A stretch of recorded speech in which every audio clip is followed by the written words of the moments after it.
সময়টা ছিল প্রিয় নবীজির নবুয়ত প্রাপ্তির সময়। তখন নবীজির উপর ওহী নাজিল ঠিক হয়েছে। ঠিক এমন সময় সেখানে দেখা যায় কাবাঘরের সামনে নতুন নতুন মূর্তি সাজানোর জন্য ভিন দেশ থেকে একটি কাফেলা বিভিন্ন রকম মূর্তি নিয়ে মক্কায় আসে। আবু সুফিয়ান এবং উমাইয়া ইবনে খালফ তখন তাদেরকে দেখে অনেক খুশি হয়। তার কিছুক্ষণ পর আবু লাহাব ঘরের ভিতরে মূর্তিগুলো সাজাতে থাকে। সেই সময় তার স্ত্রী বলে, তুমি মোহাম্মদকে কেন আটকাচ্ছ না? সে তো চাইলে তার স্ত্রী খাদিজাকে নিয়ে অনেক সুখে থাকতে পারে, তাহলে সে কেন বারবার আমাদের বিরোধিতা করছে? আবু লাহাব বলে, ভয় পেও না, আমাদের খোদা আমাদের রক্ষা করবে। মক্কার অবস্থা তখন এমন হয়েছিল যে মক্কার ভিতর এবং আশেপাশের সব জায়গায় মূর্তি পূজায় চলত। সকলেই তখন চারিদিকে আল্লাহর সাথে শিরিকে লিপ্ত হয়ে যায়। এদিকে মুহাম্মদ সাল্লাল্লাহু আলাইহি ওয়াসাল্লামের উপর হেরা গুহায় ওহী নাজিল হতে থাকে। 3 দিন পর রাসূল সাল্লাল্লাহু আলাইহি ওয়াসাল্লাম প্রচণ্ড জ্বর গায়ে বাড়ি ফিরলে তার সাহাবীরা এবং চাচা আবু তালেব তার জন্য দুশ্চিন্তা করতে থাকে। আবু সুফিয়ান, উমাইয়া এবং মক্কার নেতারা একদিন আবু তালেবের বাসায় গিয়ে তাকে হুমকি দিয়ে বলে, মুহাম্মদ সাল্লাল্লাহু আলাইহি ওয়াসাল্লাম যেন ভালো হয়ে যায়, তার এই সকল কাজ যেন খুব তাড়াতাড়ি বন্ধ করে দেয়। প্রয়োজন হলে তারা মুহাম্মদ সাল্লাল্লাহু আলাইহি ওয়াসাল্লামকে মক্কার নেতা বানাবো এবং তাকে অনেক ধনসম্পত্তি দান করব। কিন্তু রাসূল সাল্লাল্লাহু আলাইহি ওয়াসাল্লাম তখন তাদের সকল কথা প্রত্যাখ্যান করে দেয়। এদিকে উতবা ইবনে রাবিয়ার ছেলে হুজাইফাকে ইসলাম ধর্ম গ্রহণ করার জন্য শাসন করতে থাকে। পরে ইবনে হুজাইফার বোন, যে কিনা আবু সুফিয়ানের স্ত্রী, এবং তার ভাই ওয়ালিদ ও তার বিরোধিতা করতে থাকে। হযরত হুজাইফা তখন ঘর থেকে বার হয়ে চলে যায়। ওদিকে মক্কার শাসকদের ভয়ে নবীজির সাহাবীরা লুকিয়ে লুকিয়ে সারা রাত ইসলাম ধর্ম গ্রহণ করতে থাকে। একদিন তারা আল্লাহর ইবাদত করতে করতে সকাল হয়ে গেলে যে যার বাসায় লুকিয়ে লুকিয়ে চলে যায়। নবীজির এক সাহাবা সারা রাত বাড়ি না ফেরায় তার বাবা মা তাকে নিয়ে দুশ্চিন্তা করছিল। বাসায় ফিরলে তার বাবা মা তাকে বলে, তুমি কোথায় ছিলে? এমন সময় তাদের ঘরে থাকা মূর্তিটি হাতে লেগে পড়ে সেখানেই ভেঙে যায়। তার বাবা বলে, তুমি এটা কি সর্বনাশ করলে? এতদিন যে খোদা আমাদের রক্ষা করত, তুমি তাকে ভেঙে ফেললে। তখন ওই সাহাবী বলে, যে খোদা নিজে নিজেকে রক্ষা করতে পারে না, সে আমাদের কিভাবে রক্ষা করবে? তার বাবা মা তখন বলে, তুমি মুহাম্মাদের সাথে মিশে নিজের বিপদ নিজেই ডেকে আনছো। তখন সাহাবী বলে, মোটেও না। সে তখন রাসূল সাল্লাল্লাহু আলাইহি ওয়াসাল্লামের বাণীগুলো শোনাতে থাকে। এক পর্যায়ে তার বাবা মা তাদের ভুলগুলো সব বুঝতে পারে এবং ইসলাম ধর্ম গ্রহণ করে নেয়। পরের দিন মক্কার নেতারা এসব জানতে পেরে ওই সাহাবীকে ডেকে আনে। সকলেই ওই সাহাবীর সামনে রাসূল সাল্লাল্লাহু আলাইহি ওয়াসাল্লামের সম্পর্কে হাসি ঠাট্টা করতে থাকে। উমাইয়া তখন তার গোলাম বেলালকে বলে, বেলাল, তুমি ওকে ততক্ষণ মারতে থাকবে যতক্ষণ ও নিজের ভুল বুঝতে না পারে। কিন্তু হযরত বেলাল জানতেন রাসূল সাল্লাল্লাহু আলাইহি ওয়াসাল্লামের সকল বাণীগুলি ছিল সত্যবাণী। সে মনে প্রাণে আল্লাহকে ভয় করতেন। ফলে সে তার মনিব উমাইয়ার মুখে বলে দেয়, না, এটা আমি কখনোই করতে পারবো না। উমাইয়া তখন হযরত বেলালকে মরুভূমিতে নিয়ে অমানবিক অত্যাচার করতে থাকে।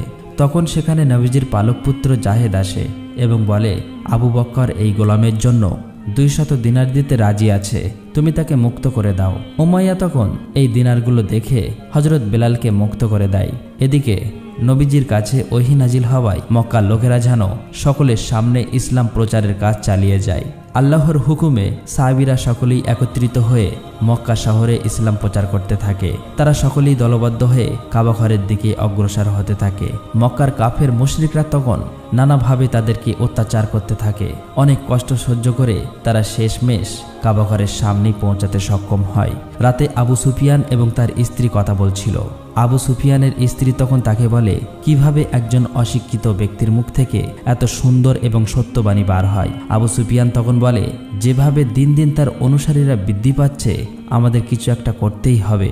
আমরা প্রথমে মুহাম্মাদের দুর্বল এবং অসহায় অনুসারীদেরকে অত্যাচার ও নির্যাতনের মাধ্যমে ইসলাম ধর্ম ত্যাগ করতে বাধ্য করব।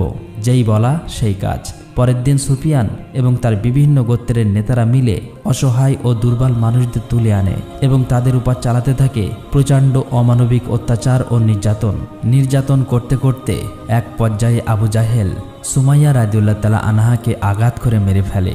একটু পরে সেখানে হামজা আব্বাস রাদিয়াল্লাহু তাআলা আনহু নবীজির পালক পুত্র জাহেদ আসলে সেখানে সাহাবীদের অবস্থা খুবই মর্মান্তিক দেখে জায়েদ বলে, তোমরা আবিসিনিয়ায় চলে যাও, কারণ সেখানকার শাসক ছিল অত্যন্ত ন্যায়পরায়ণ এবং ধার্মিক একজন খ্রিস্টান বাদশার কাছে। তাই সকলেই কথা মতো সেখানে চলে যেতে থাকে।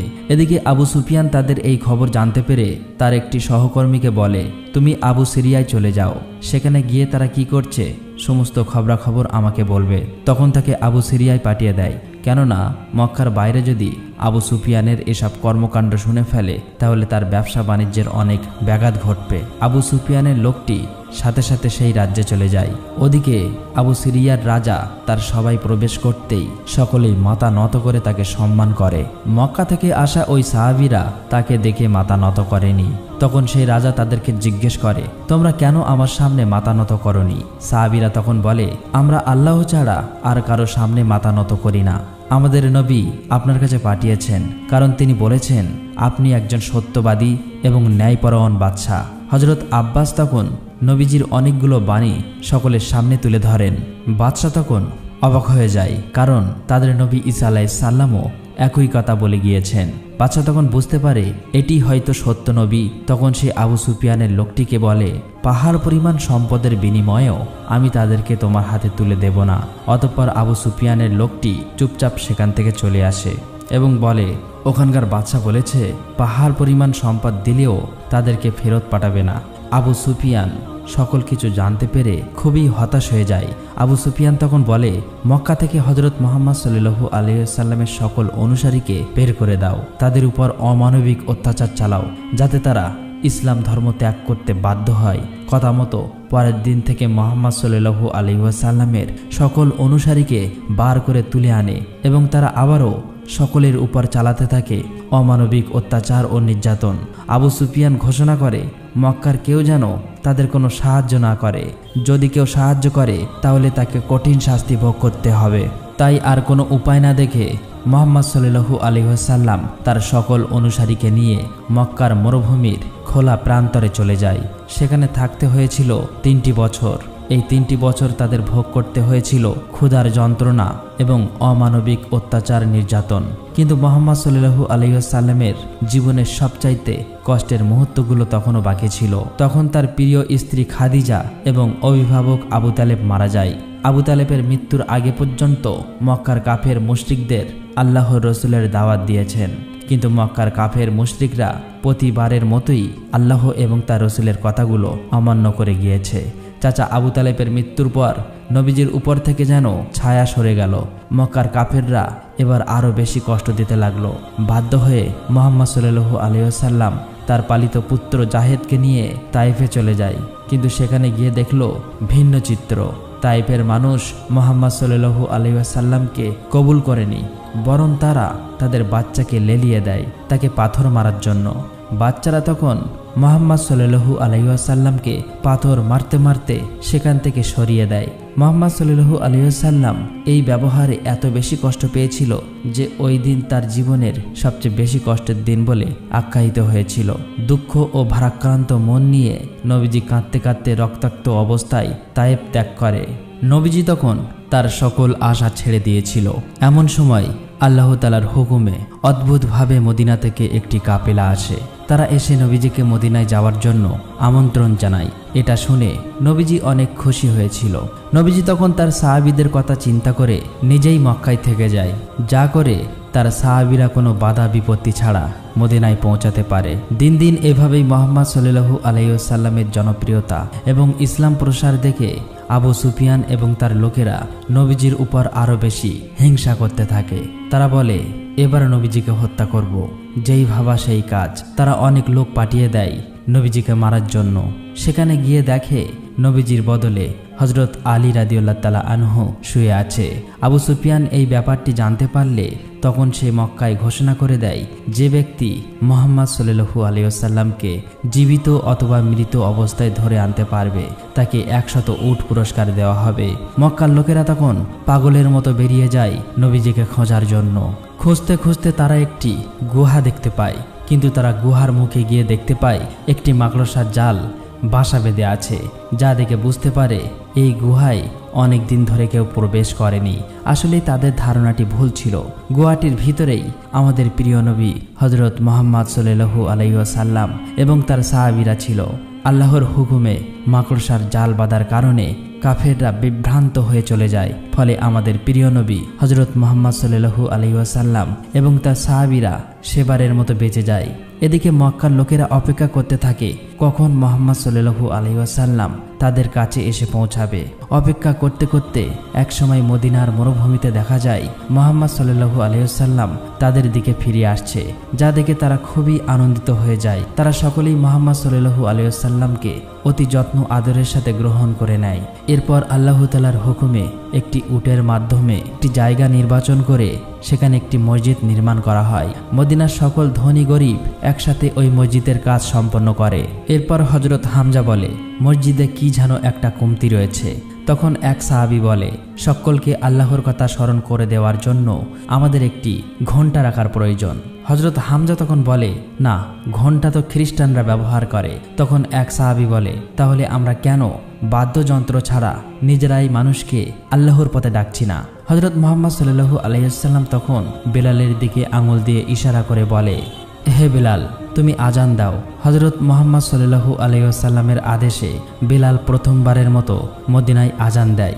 অন্যদিকে মক্কা তো ছিল এখন পুরোপুরি ফাঁকা। সেখানে হযরত মুহাম্মদ সাল্লাল্লাহু আলাইহি ওয়াসাল্লামের অনুসারীরা বা তার গোত্রের কেউ ছিল না। আবু সুফিয়ান এই সুযোগে মক্কা ছেড়ে চলে যাওয়ার সকল মানুষের ঘরবাড়ি, দোকানপাট এবং তাদের সকল পণ্য সামগ্রী দখল করে নেয়। আবু সুফিয়ানের লোক তখন মদিনায় সাহাবীদের উস্কে দেওয়ার জন্য খবর নিয়ে আসে যে মক্কায় তোমাদের সকল সম্পদ লুট হয়ে গিয়েছে, তোমাদের তো এখন যুদ্ধ করা উচিত। হযরত হামজা বলে, মুহাম্মদ সাল্লাল্লাহু আলাইহি ওয়াসাল্লাম এখন শান্তি চাচ্ছেন, তাই আমরা এখন যুদ্ধ করতে পারবো না। হযরত হামজা রাদিয়াল্লাহু তাআলা আনহু হযরত মুহাম্মদ সাল্লাল্লাহু আলাইহি ওয়াসাল্লামের কাছে গিয়ে বলল, ইয়া রাসূলুল্লাহ, আমাকে যুদ্ধের অনুমতি দিন। যুদ্ধের অনুমতি চাইলে নবীজি তখন আল্লাহর হুকুম না থাকায় তাদেরকে মানা করে দেয়। মুহাম্মদ সাল্লাল্লাহু আলাইহি ওয়াসাল্লাম তখন আল্লাহর কাছে দোয়া করল।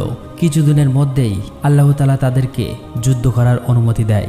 নবীজি তখন সকলকে যুদ্ধের ব্যাপারটি ঘোষণা করে দেয়। সকলেই তাই প্রস্তুত হয়ে রওনা দেয় বদরের প্রান্তে। সেখানে গিয়ে তারা কয়েকটি কূপের কাছাকাছি তাদের তাঁবু খাটায়। এদিকে উতবা খবর নিয়ে আসে মুহাম্মদ সাল্লাল্লাহু আলাইহি ওয়াসাল্লাম তার কাফেলা নিয়ে যুদ্ধের উদ্দেশ্যে মক্কার দিকে রওনা দিয়েছে। এবার মক্কা থেকে সকল কাফেররা যুদ্ধের জন্য বদরের দিকে রওনা হলেন। আবু সুফিয়ান তাদের সাথে না গিয়ে সে মক্কা থেকে লুট করা সম্পদ নিয়ে বাণিজ্য করতে বেরিয়ে পড়ে অন্য দেশের দিকে। কাফেররা যুদ্ধের জন্য আবু সুফিয়ানের কাছে সাহায্য চাইলেও সে তার মালগুলো নষ্ট হবার ভয়ে যুদ্ধে যেতে অস্বীকৃত জানায়। এদিকে যুদ্ধের দিন ঘনিয়ে আসলে সকলেই বদরের প্রান্তে একত্রিত হয়। মুহাম্মদ সাল্লাল্লাহু আলাইহি ওয়াসাল্লামের কাফেলাটি বদরের প্রান্তের বেশ কয়েকটি কূপের কাছাকাছি তাদের ঘাঁটি বাঁধে। সেখানে দাঁড়িয়ে সকলকে বলে, তোমরা সকলেই ইচ্ছে মতো পানি পান করে নাও। পানি পান করা হয়ে গেলে প্রতিটি কূপের মুখ পাথর দিয়ে ঢেকে দাও। সবাই ইচ্ছে মতো পানি পান করে প্রতিটি কূপের মুখগুলো পাথর দিয়ে ঢেকে দেয়, যাতে করে কাফেররা এসে সেখানে পানি পান করতে না পারে এবং এর ফলে তারা শারীরিকভাবে দুর্বল হয়ে পড়বে। মুহাম্মদ সাল্লাল্লাহু আলাইহি ওয়াসাল্লাম যেমনটি ভেবেছিল ঠিক তেমনটি হয়েছে। কাফেররা অনেক দূর থেকে আসার কারণেই পিপাসায় তারা কাতর হয়ে পড়েছিল, যার কারণে সংখ্যায় বেশি হলেও যুদ্ধের জন্য তারা শারীরিকভাবে ছিল দুর্বল। যাই হোক, এক পর্যায়ে যুদ্ধ শুরু হলে সেখানে কাফেরদের সাথে মুসলমানদের অনেক রক্তপ্রাপ্ত একটি যুদ্ধ হয়। কিন্তু ভালো সংবাদ এটি ছিল যে সে যুদ্ধে আবু সুফিয়ান বাদে মক্কার বড় বড় প্রায় সকল নেতারাই মারা গিয়েছিল। এভাবেই মাত্র ৩১৩ জন সাহাবী নিয়ে মক্কায় হযরত মুহাম্মদ সাল্লাল্লাহু আলাইহি ওয়াসাল্লাম বদরের যুদ্ধে জয়ী হয়। বদরের যুদ্ধে জয়ের ফলে মুসলমানদের ক্ষমতা পূর্বের তুলনায় অনেক বৃদ্ধি পায়। এদিকে আবু সুফিয়ান তার বাণিজ্য শেষ করে মক্কায় ফিরে আসলে সকল ঘটনা শুনে মুহাম্মদ সাল্লাল্লাহু আলাইহি ওয়াসাল্লামের বিরুদ্ধে আরো বেশি রেগে যায়। তার স্ত্রী ভিন্ত ইবনে উতবার বাবাও ভাই সেই বদরের যুদ্ধে হামজার হাতে নিহত হয়েছিল, যার কারণে সে তার ভাই ও বাবার প্রতিশোধের আগুনে ক্ষুব্ধ হয়ে ওঠে।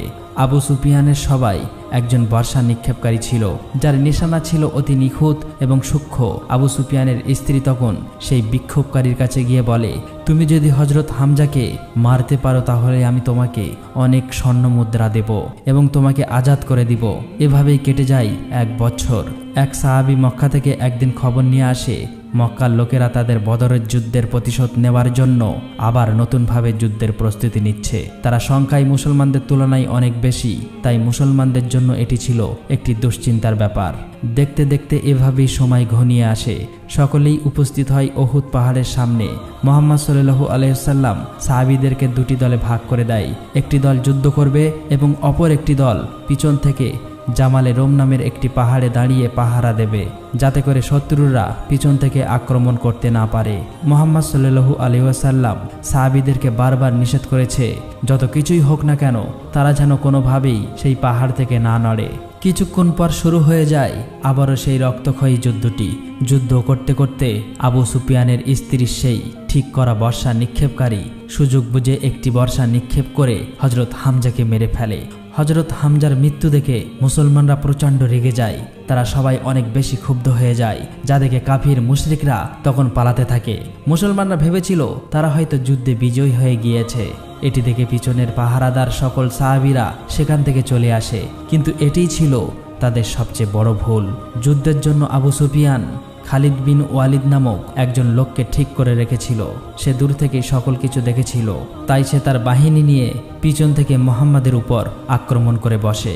হঠাৎ করে পেছন থেকে আক্রমণ হওয়ার ফলে মুসলমানরা একের পর এক মারা যেতে থাকে। পরিস্থিতি খারাপ দেখে তখন সকল মুসলমানরা সেখান থেকে পালিয়ে যায়। মুহাম্মদ সাল্লাল্লাহু আলাইহি ওয়াসাল্লামের কঠোর আদেশ অমান্য করার কারণেই এভাবেই বিজয়ী হতে হতে উহুদের যুদ্ধে হেরে যায়। যুদ্ধ শেষ হলে আবু সুফিয়ানের স্ত্রী হযরত হামজার লাশটি খুঁজে বের করে এবং তার বুক চিরে কলিজাটি চিবিয়ে খেতে থাকে। এভাবেই কেটে যায় দীর্ঘদিন।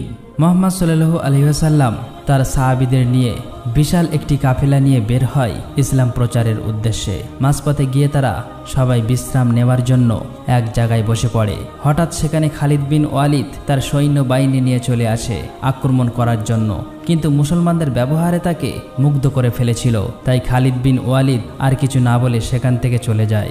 এদিকে মুহাম্মদ সাল্লাল্লাহু আলাইহি ওয়াসাল্লাম মক্কার কাফেরদের সাথে একটি চুক্তি করে, যেখানে 10 বছর কেউ কারো উপর আঘাত করতে পারবে না। কাফেরদের সাথে এই চুক্তিতে মুসলমানরা রাজি হয়ে যায়। এটি ছিল মুসলমানদের জন্য একটি অন্যতম সুযোগ। এই 10 বছর শেষ হওয়ার আগেই মুসলমানরা ইসলামের ব্যাপক প্রসার ঘটানোর প্ল্যান করে। মুহাম্মদ সাল্লাল্লাহু আলাইহি ওয়াসাল্লাম তখন তার সাহাবীদেরকে পৃথিবীর বিভিন্ন দেশে দাওয়াতের জন্য পাঠিয়ে দেয়। এভাবেই আস্তে আস্তে মুসলমানদের সংখ্যা দিন দিন বাড়তে থাকে। বিভিন্ন কাফির মুশরিকরা ইসলাম ধর্ম কবুল করতে থাকে। এমনকি আবু সুফিয়ানের দলের সেই লোক খালিদ বিন ওয়ালিদ, যে কিনা নবীজিকে উহুদের যুদ্ধে হারিয়েছিল, সেও নিজে ইসলাম ধর্ম গ্রহণ করে নেয়। হঠাৎ একদিন কিছু কাফের মুশরিক এসে মুসলমানদের কাফেলা আক্রমণ করে বসে, যার ফলে সেখানে অনেক সাহাবী শহীদ হয়ে যায়। সকলেই বুঝে ফেলে দিয়েছিল আবু সুফিয়ানের চালাকি। আবু সুফিয়ান তার শর্ত ভঙ্গ করে চুক্তি নষ্ট করে ফেলেছিল। খবর পেয়ে পরের দিন আবু সুফিয়ান মদিনায় আসে, কিন্তু চুক্তি ভঙ্গ হবার কারণেই মদিনায় কেউ তার সাথে কথা বলতে চাইছিল না। সবাই থেকে ঘৃণার চোখে দেখতে থাকে।